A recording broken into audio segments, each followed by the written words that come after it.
I know how the Titanic ends. I've seen the movie. I hope that you enjoy reading. Yeah, I do. All right. Fond of him and would feed him, and eventually took him in when it got cold. And I have one more treatment to do. There's some steamy scenes in here. Hi, welcome to this video. This is going to be a review of the books that I have read in July, and there was quite a bit of them, and I'm still finishing up a couple books, but I wanted to let you know how I felt about some of them, and hopefully it will encourage you to either read them or not read them.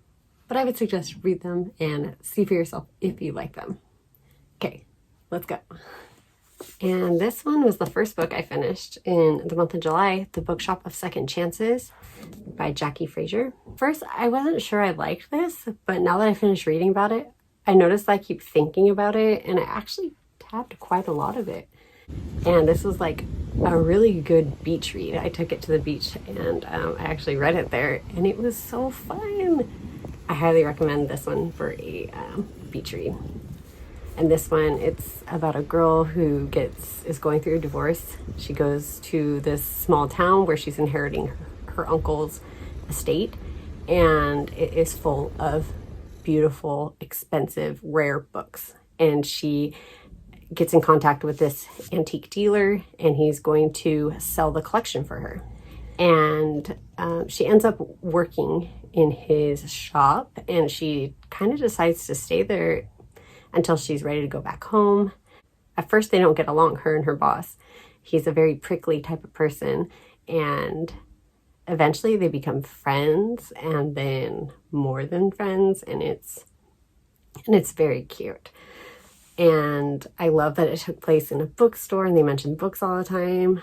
This is a debut novel by this author, and I thought they did very well. I liked the main character a lot. I even liked the guy character, even though he's like difficult to agree with. You fall for him very quickly, as she did. So I liked this one, and there's even some like book club questions in the back, some discussion questions. So that's cool. I think you should give this a try. It's summer now. You have enough time to still read this. Well, it's like going to the beach or going to the lake, or I don't know, where else do you go if you don't have a beach or a lake nearby? A pool. Oh, poolside book. I did that too. I am DNFing this because I read over 100 pages. Like, I think it was like 105, which is a good majority of the book. Like, it's like a fourth of the book. And I'm not into it. I'm just not feeling it. And I think it's because I don't like disaster type books that much. Like, I know how the Titanic ends. I've seen the movie. Like, if I watch Titanic, I'll only watch the first half. I turn it off when it hits the iceberg. I just don't like it. And so I think a big reason why I'm not liking this is just because I feel like I know it's gonna be a tragic book. One thing that was driving me bonkers is that whoever put the cover on this book put it upside down. As you see in the clip that I have of me reading this, that I have to read it upside down, and it just like boggles my brain. So you can see here, upside down, right side up, right? I don't know if it's the author's writing, if it's the historical setting. I just wasn't into this one. So if you want to convince me otherwise, write in the comments down below. Another library book that I rented is called The Traveling Cat Chronicles by Hiro Arikawa. I really enjoyed this one, and I ended up reading it when I was watching my brother's cats. And so I like that book because the narrator was the cat. And there was a lot of cat attitude in that book, and I appreciated it because I love cats. I think they're hilarious. I love their personalities and everything about cats. And so that book, it was really funny because you're like in the mind of a cat. And this cat was a stray at first. And this man, he would sleep on this man's van. And the man grew fond of him and would feed him and eventually took him in when it got cold. And first of all, this is a book that was translated from Japanese. It takes place in Japan. And so there's just that little backstory. And so he eventually kind of like adopted this cat, and the cat trusted him and wanted to be with him. But you could tell something was wrong with the man. He had to rehome the cat. And so this story is him going to a friend from his elementary days, his middle school days, high school days, college days. He's visiting these different people that have impacted his life, and he trusts them, he loves them, and he's asking if they could home his cat for him, but he won't tell them why. He won't tell us why. And so he's taking the cat to all these places to see if they'll fit there. And of course the cat is sabotaging it, not getting along with the other animals, or asking the animals to help him sabotage it so that he won't stay there. So in the end, the cat gets to stay with his owner, and we find out that he's sick and hospitalized, and the cat kind of sneaks out and goes to the hospital every day. And it's just, the end was really sad. I don't cry a lot when I read, but I definitely cried in the end of that book. It was just so heartwarming. The cat and the owner, their love for each other was just so sweet and beautiful. And it was an amazing story. I read it very fast. It's a pretty short book. If you like cats, I promise you will enjoy this for sure. I think this isn't what I expected, because for some reason I thought it took place in more present day, but it's like the same, I think it's the same time period as the original Pride and Prejudice story. This is Premeditation, by the way. I like the writing style. I like the story so far. It just, like I said, I thought it was going to be more present day, and then I find out that they start talking about like bonnets and society and like making house calls. Just finished a session of my vest treatment while reading. I'm about 50 pages in now. Yep, 56. I'm on chapter 4, and so far it's not like exactly what I thought it would be. I have one more treatment to do. I'm in the process of mixing the treatment together. Not for injection, don't worry, I don't have to stick this in. Well, that's only my insulin needles. And then this one. There we go. Okay, so now this one is ready for inhalation, and I'm going to read some more. Lizzie is the main girl, and she's 17 years old, and she kind of does some behind the scene work at her father's law firm. So she's not like officially hired, but she does investigating and paperwork. Her and her father, this is in the first chapter, so hopefully it's not spoiling anything, but they come up with this plan, I guess. He says, I want you to prove to me logically that you're ready for this, or that like you can handle this job. And she sees that this one man has been arrested because he's accused of killing his brother-in-law.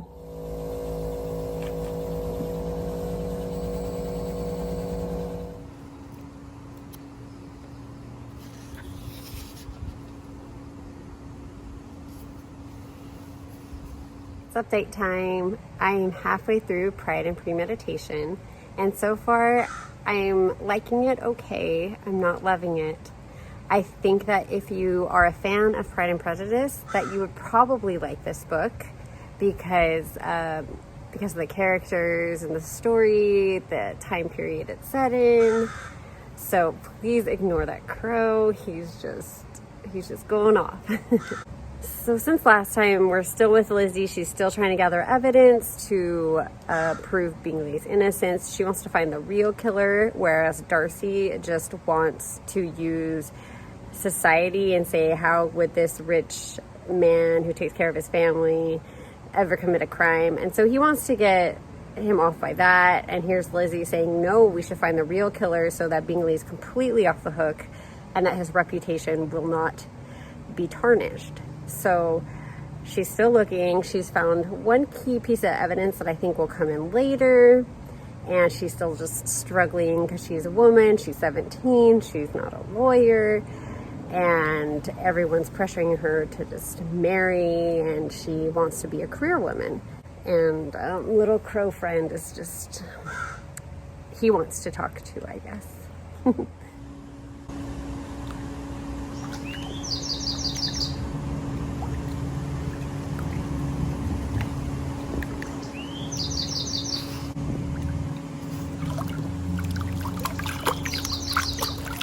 I finished this one, Pride and Premeditation by Teresa Price. And I actually quite enjoyed this one.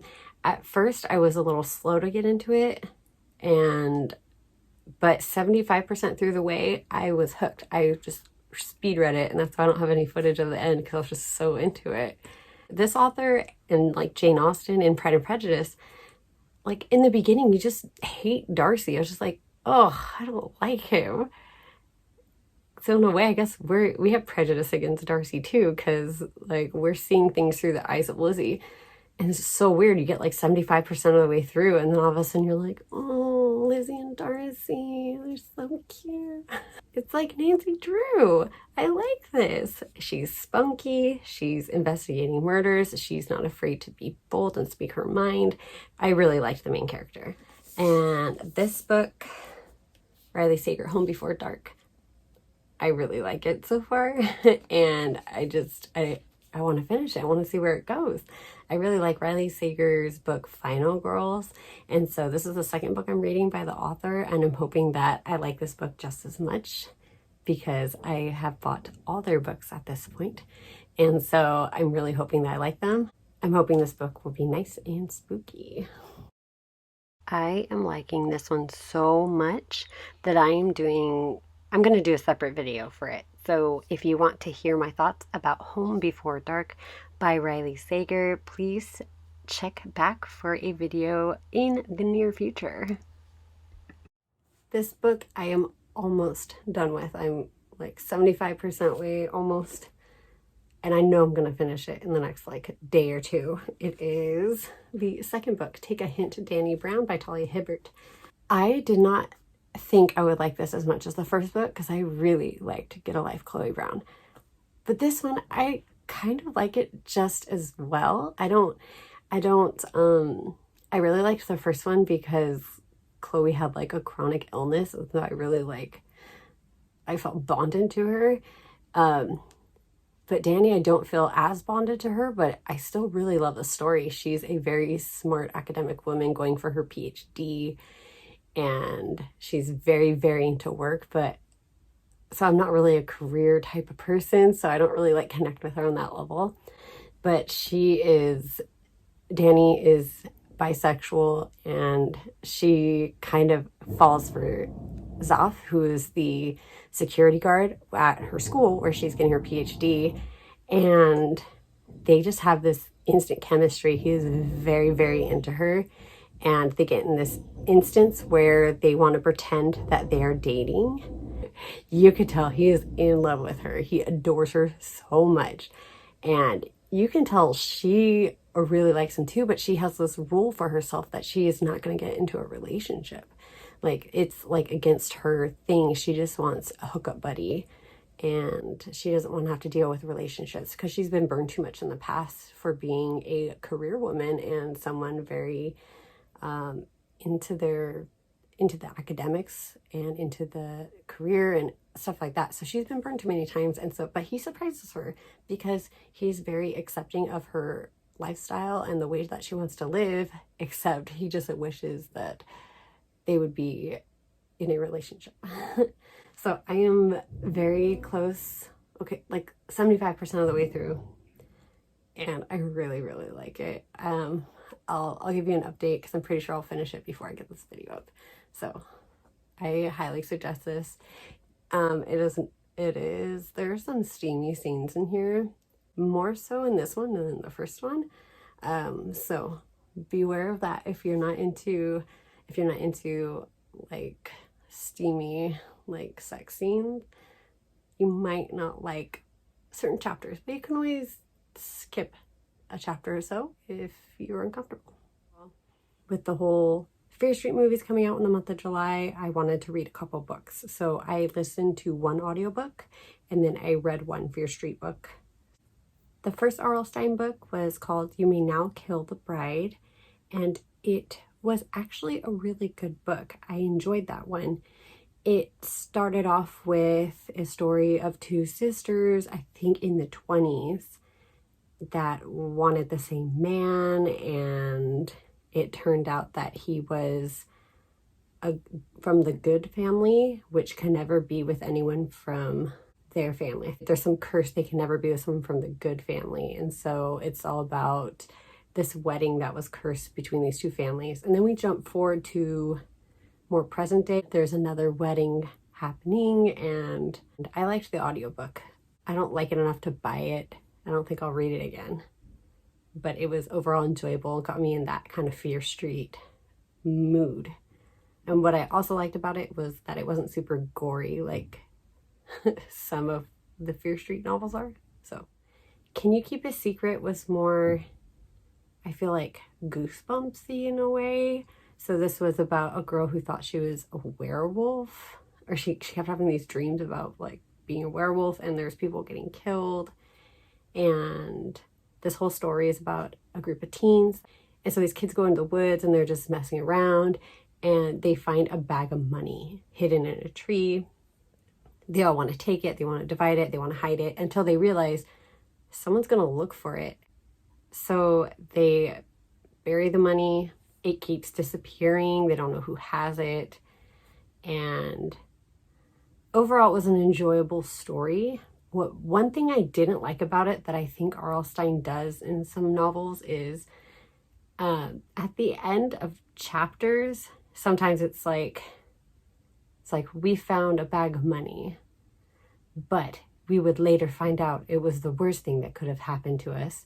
So in a way, it's almost like someone's telling you a story and they already know the ending. And so they're kind of, every chapter, they're kind of tossing you like little tidbits of like foreshadowing. And I don't necessarily like that. I more like to be surprised. So I almost felt like I was being like spoiled a lot. Like, okay, well now I know this bag of money is gonna turn out badly for them. I listened to an audiobook called Girl Wash Your Face by Rachel Hollis. I enjoyed her book overall. I think there was a lot of religion in it, which I wasn't expecting, but it wasn't like in your face. It was more like, have faith it'll end this way, or like believe there's a higher purpose for things, or there's a reason things happen. I feel like it was very much like religion in that way. So if you're okay with that, then good, but it's not like preachy. So I think that was good. I listened to a book called Long Way Down by Jason Reynolds. This is a small book. I'm pretty sure it's a children's book, won a lot of awards. I heard about it from some other videos that I watch. And so I wanted to listen to it. And when I listen to audiobooks, I usually do it like 1.5 speed. So it's like a little faster, because I feel like just normal books at an audio pace are too slow for me and I get like sleepy. So when I'm driving, I don't want to get sleepy, right? So I was able to listen to this book in like an hour and a half, or it was under an hour and a half. So a good way to spend a drive. So this one is about a guy whose brother gets killed, and the first thing he's thinking is that he was taught to kind of avenge his brother's death. And so this whole novel takes place in, I think, a minute or something. It's a very short time frame, and it's him getting on an elevator, and he's going down, and he was going to go kill the person who he thinks killed his brother. But that is just the thing. He doesn't know who did it. He just has a suspicion. And so on each floor of the elevator, he's meeting a different person that he has known in his life that has died. And so that they're like ghosts that are coming to visit him and try to get him to reason with himself and make a better decision. I think I missed some of it because I was driving and I had to like focus on something else for time periods. But I just remember it being like very insightful. Like people would stop and think, like maybe such rash decisions wouldn't be made. And this guy, through these ghosts, he was able to learn, you don't know if you have the right person. So what are you going to do? Kill someone who's actually innocent because you think they're guilty? No, like that should not be how we operate. And I liked the message in this, and I liked that he was able to make peace at the end. An audiobook I'm listening to, I'm almost halfway through, is Lisa Unger's Confessions on the 745. This book is about a woman who takes a train, and she tells this stranger on the train a secret. And it's that she found out that her husband is cheating on her with their nanny. And fast forward a couple of days, the nanny's missing, and the police are showing up at her door, and she's getting text messages from this woman that she met on the train. So interesting. We'll see what happens here. I'm a little confused already because there's like 3 or 4 different like perspectives that I'm getting, and I don't get how they relate to the main character. So I guess I'll find out as I listen. So I hope that one turns out good. It's a nice murder mystery, or I don't know if there's murder. It's a thriller. So far it's a good thriller. So I actually finished listening to this one and I really liked it. I was confused at first because I didn't know who was who, but it turns out it was the same person. They just had all these different identities. And so near the end of the book, everything just tied together very nicely. So I would recommend this one, especially if you're a fan of like Shari LaPeña's books. This was kind of the same vibe. So I liked it. Those are all of the books that I have read or am currently reading, and I hope that you enjoy this video. Let me know if any of them sound good to you, and if you had any different opinions or similar opinions to the ones that I've had.